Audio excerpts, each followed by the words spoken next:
आजच्या भागामध्ये आपण इयत्ता 10वी मराठी आणि सेमी इंग्रजी माध्यमाचा युनिट 1 मधला 1.2 an encounter of a special kind या धड्याचा पहिला भाग अभ्यासणार आहोत.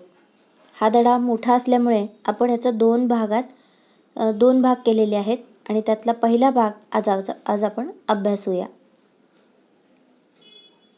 अन encounter of a special kind म्हणजेच एक विशिष्ट प्रकारची चकमक. My father was a medical professional working for a private company in Raniganj in West Bengal. The officers of the company were housed in individual bungalows inside a large campus.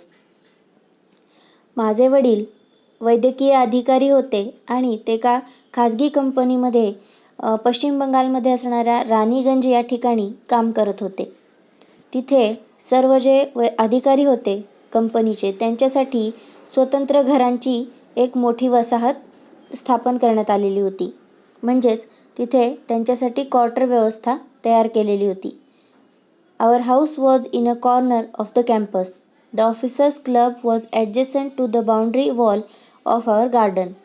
म्हणजेच आमचं जे घर होतं ते त्या वसाहतीमध्ये एका कोपऱ्यात होतं आणि त्याच्या बाजूलाच आमच्या कुंपणाच्या भिंतीला लागूनच ऑफिसर्स क्लब म्हणजेच सगळ्या क्लब्स म्हणजे अधिकाऱ्यांसाठी एक सभागृह होतं. The compound was luxurious with green grass, colourful flowers and a host of tall and majestic trees. The seasonal vegetables in the kitchen gardens of the households and the magnificent trees constantly attracted squirrels and many species of birds. म्हणजेच तिथे जे परसदार होतं तिथं जे सगळं अंगण होतं तिथं सुंदर असं हिरवगार गवत, वेगवेगळ्या रंगाची फुलं आणि उंच उंच स्वागताला उभी असलेली उंच उंच डेरेदार झाडं ही होती. तिथं नेहमी ज्या सीझनल भाज्या असायच्या त्या आमच्या परसबागेमध्ये नेहमी असायच्या आणि त्यामुळं त्या भाज्या खाण्यासाठी वेगवेगळ्या प्रकारचे पक्षी, वेगवेगळ्या खारी तिथं यायच्या.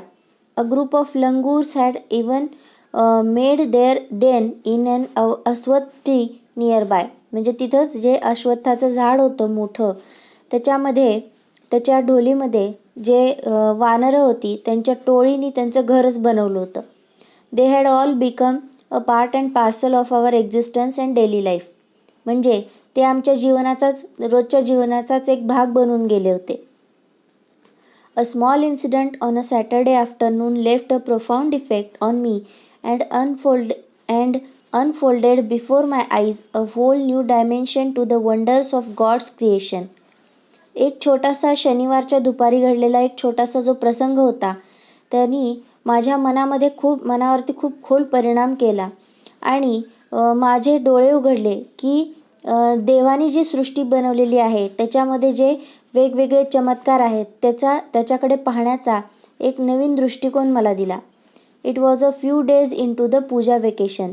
Just like for any other child the holidays provided an opportunity for me to become engrossed in various magazines and storybooks published specially for children in the festive season. म्हणजेच आपल्याकडे कशी गणपतीची सुट्टी असते किंवा दिवाळीची उन्हाळ्याची सुट्टी असते तशीच बंगाल प्रांतामध्ये नवरात्रीच्या वेळी पूजा वेकेशन म्हणजेच नवरात्री पूजेच्या वेळी सुट्ट्या असतात. तर त्यामध्ये सुट्ट्या पडलेल्या असताना जसं सर्व लहान मुलं सुट्ट्यांमध्ये वेगवेगळी गोष्टींची पुस्तकं, वेगवेगळे मासिकं वाचण्यामध्ये आपला वेळ आनंदात घालवतात त्याचप्रमाणे लेखकालासुद्धा अतिशय आनंद झाला होता की आता आपल्याला चांगली चांगली पुस्तकं वाचून त्याच्यात गुंगून जाण्याची चांगली संधी आपल्याला ह्या सुट्टीमध्ये मिळणार आहे. After a hearty lunch my parents and my younger sisters lay down for an afternoon nap and I settle down with a story book. म्हणजेच दुपारी भरपेट जेवण झाल्यानंतर माझे आईवडील आणि माझ्या छोट्या बहिणी दुपारची वामकुक्षी म्हणजे छोटीशी झोप घेण्यासाठी सगळे पडलेले होते आणि मी पुस्तक घेऊन वाचण्यासाठी तयार झालो. The quiet afternoon presented the perfect backdrop for reading and adventure story. म्हणजेच जी शांतता होती वातावरणामध्ये, शांत वातावरण जे दुपारच्या वेळी सगळेजण झोपल्यामुळं पसरलेलं होतं, त्यामुळं ते साहस कथा जे असणारं जे पुस्तक होतं ते वाचण्यासाठी चांगलं वातावरण तयार झालं. The silence was occasionally broken by the sound of my family snoring, the intermittent chirping of house sparrows, the harsh cawing of a crow, the shrill call of a kite flying high above the ground. म्हणजेच पुस्तक वाचण्यामध्ये शांतता होती, पण मध्येच जो अडथळा होता तो माझ्या कुटुंबाचे जे फॅमिली मेंबर्स झोपलेले होते त्यांच्या घोरण्यांचे आवाज, त्यानंतर सतत घरात येत जात असलेल्या चिमण्यांची चिवचिव, कावळ्यांची जोरजोरात केलेली कावकाव आणि असा अतिशय तीक्ष्ण असा घारीचा उंच आकाशामधून उडताना टिपेला पोचणारा आवाज, जी जमिनीकडे पाहत पाहत उंच आकाशामध्ये उडत होती. Minutes ticked by. I became deeply absorbed in the book. काही काळ गेला आणि मी पुस्तक वाचण्यामध्ये एकदम गढून गेलो. Suddenly I heard a group of street dogs barking furiously in the distance. I chose to ignore the commotion, thinking that the pack of dogs might have cornered a hapless pig. अचानक पुस्तक वाचत असताना मला रस्त्यावरच्या भटक्या कुत्र्यांचा जोरात आणि रागारागाने भुंकण्याचा आवाज आला. मी त्या गोंधळाकडे दुर्लक्ष करायचं ठरवलं. मला वाटलं की कुत्र्यांच्या टोळीने बहुतेक एखाद्या दुर्दैवी डुकराच्या पिलाला पकडलं असणार. But soon the barking became louder and more aggressive, and the alarmed cawing of a flock of crows added to the cacophony. म्हणजे त्या लेखकाने त्याच्याकडे दुर्लक्ष करायचं ठरवलं, परंतु जो भुंकण्याचा आवाज होता कुत्र्यांचा तो जास्तीत जास्त तीव्र होत गेला आणि कावळ्यांची कावकाव पण खूप जास्त वाढली आणि त्यामुळं गोंगाट खूप जास्त वाढला. I also heard the disturbance approaching closer. आणि माझ्या लक्षात आलं की तो जो आवाज होता तो हळूहळू जवळ येत होता. Curiosity got the better of me. Leaving the book aside, I rushed to the veranda to see what was going on. माझ्यातल्या उत्सुकतेने माझ्यावरती विजय मिळवला आणि पुस्तक वाचण्याचं बाजूला सोडून मी वरांड्यामध्ये पळत गेलो की बाहेर नेमका कशाचा गोंधळ चालू आहे. I glanced towards the roof of the club house and saw something horrible. मी क्लब हाऊसच्या छताकडे पाहिलं आणि तिथे एक भयानक दृश्य मला दिसलं. A big male langur, apparently the leader of its group, was holding a baby langur in his hands and mercilessly biting it all over with a definite intent to kill. म्हणजेच एक मोठा नर वानर जो होता त्यांनी हातामध्ये एक छोटं वानराचं पिल्लू पकडलं होतं. तो वानर बहुतेक त्या ग्रुपचा लीडर असावा. त्या पिलाला तो जीवे मारण्याच्या हेतूने अतिशय निर्दयीपणाने सर्व अंगाला चावे घेत होता. The helpless mother of the baby and other lesser members of the langur group were scattered on the roofs of the buildings nearby watching the baby being killed. I recalled the terrible custom in the animal clan according to which a dominant male usually does not allow another male baby or adult to survive within its group. म्हणजेच त्या माकडाच्या पिलाला तो वानर चावे घेत असतानाच त्याची आई आणि त्या जे कुळ होतं ते पूर्ण वानरांचं ग्रुप होता तर ते सगळे आजूबाजूच्या छतांवरती पसरून त्या बाळाला मरताना पाहत होते. मला एक त्या वानरांच्या ग्रुपमधली एक अशी भयानक प्रथा लक्षात आली.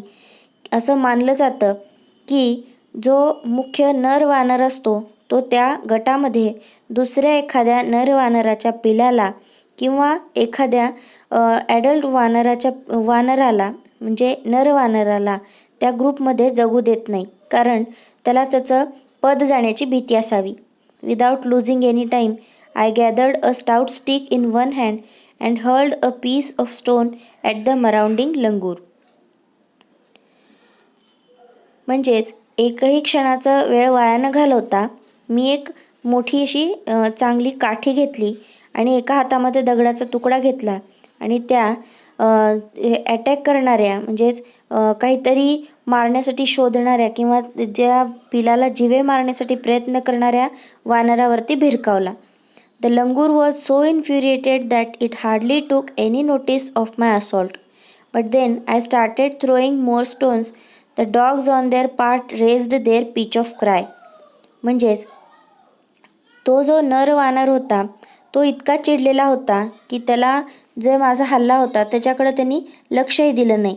पण मग मी थांबलो नाही. मी अनेक दगडं एकामागून एक फेकायला चालू केली आणि कुत्र्यांनी सुद्धा त्यांच्या बाजूनी त्यांचा ओरडण्याचा आवाज वाढवला. The changed circumstances and the sudden unexpected attack from unknown quarters forced the langur to drop the baby from the sloping roof over the veranda. अचानक परिस्थिती बदलल्यामुळं आणि अचानक त्याच्यावरती हल्ला झाल्यामुळं तो जो नर वानर होता त्याला नाईलाजाने त्या छोट्या वानराच्या पिलाला घसरणाऱ्या छतावरून त्या वरंड्याच्या दिशेने त्या पिलाला सोडून द्यावं लागलं. The baby was listless and appeared to be dead. ते जे पिलू होतं त्याच्यामध्ये काही त्राणच शिल्लक राहिलं नव्हतं, कारण त्याला खूप जखमा झाल्या होत्या आणि जवळजवळ मेल्यासारखं दिसत होतं. As its body started to slide down, the excitement of the pack of dogs grew manifold at the prospect of a good kill and meal. म्हणजे ते जे घरंगळत येणारं पिलू होतं त्याचं शरीर जखमांनी भरलेलं होतं आणि खाली कुत्र्यांचा जो घोळका उभारला होता तर ते सुद्धा अधिकाधिक जोरजोरात जवळ यायले. त्यांना वाटायलं की आता आपलाही चांगलं किल अँड मील म्हणजेच आता आपल्याला चांगली शिकार मिळेल आणि हे पिलू आपल्याला खाऊन टाकता येईल. Keeping the dogs at bay with the stick, I managed to catch hold of the baby langur's tail just as it tipped over the edge of the tiled roof. म्हणजेच त्या कुत्र्यांना काठीचा धाक दाखवून एका बाजूला ठेवून मी त्या पिलाची शेपटी घरंगणाऱ्या छतावरून काठीच्या साह्याने पकडून त्याला पडण्यापासून वाचवलं. The baby appeared inert and lifeless. It was indeed a male baby. म्हणजेच त्या पिलामध्ये काहीही शक्ती उरली नव्हती, ते काही हालचाल करत नव्हतं आणि निर्जीव दिसत होतं. आणि हो, ते खरंच एक नर वानराचंच पिलू होतं. या पुढचा भाग आपण पुढच्या व्हिडिओमध्ये पाहूया. हा व्हिडिओ तुम्हाला आवडला असेल तर लाईक करा, शेअर करा. आणि काही शंका असतील तर त्या कमेंटमध्ये विचारा. धन्यवाद.